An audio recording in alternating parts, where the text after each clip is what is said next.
ঘাটতি হয়ে যাচ্ছিল। স্বাধীনভাবে বাংলাদেশের টাকা যখন বাইরের রাষ্ট্রে চলে যাচ্ছিল তখন আমাদেরকে কথা বলতে হয়েছে গণতন্ত্রের মুক্তিতে।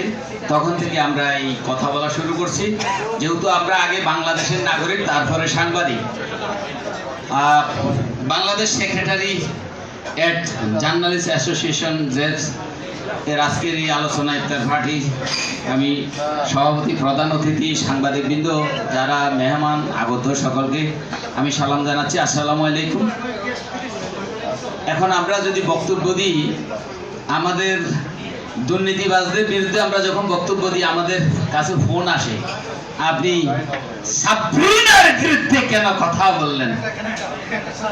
আমার কাছে যুগান্তর থেকে গতকালকে পরশু ফোন আসছে, আমি সাবরিনার বিরুদ্ধে কথা বললাম কেন? তো আমি যুগান্তরের ভাইকে বললাম, আপনার যুগান্তরে তো দুনিয়ার লেখালেখি করছে সাবরিনা সাহেব করেন বাংলাদেশকে, গোটা বাংলাদেশকে বছরকে বছর তার উপর যে নিউজ হয়েছে সেই নিউজগুলা কেমনি আপনি ডিলিট করবেন? আমি কেন কথাটা বলেছিলাম? সাহেব সাবরিনারা আপনার এই স্বৈরাচার ভোট ডাকাত খুনি এই হাসিনাকে কলঙ্কিত করেছিল, সেটা আপনারা জানেন। জিয়াউর রহমানের ছবি, খালেদা জিয়ার ছবি, আপনার তারেক রহমানের ছবিওয়ালা ব্যানারে যখন দেখেছি তখন আমি আশ্চর্য যাই।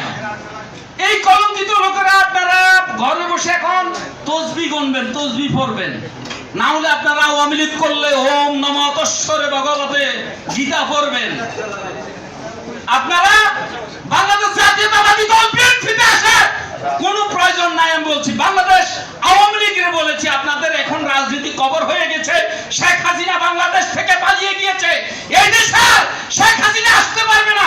অতএব আপনাদেরকে রাজনীতি করার যেহেতু কোনো সুযোগ নাই, ঘরে বসে বসে এতে কাজ করবেন, আপনারা যা করবেন। আওয়ামী লীগ বাংলাদেশে কবর রচিত হয়েছে। আমি শুধু যেহেতু বিএনপির পক্ষে গত 17 বছর কথা বলছি, তাদের উদ্দেশ্যে বলবো, আমরা সাংবাদিক হিসেবে আপনাদের কাছে অনুরোধ করব, কোন গ্রুপিং, যে কোনো দলকে আমরা অনুরোধ করব, গ্রুপিং করার প্রয়োজন নাই।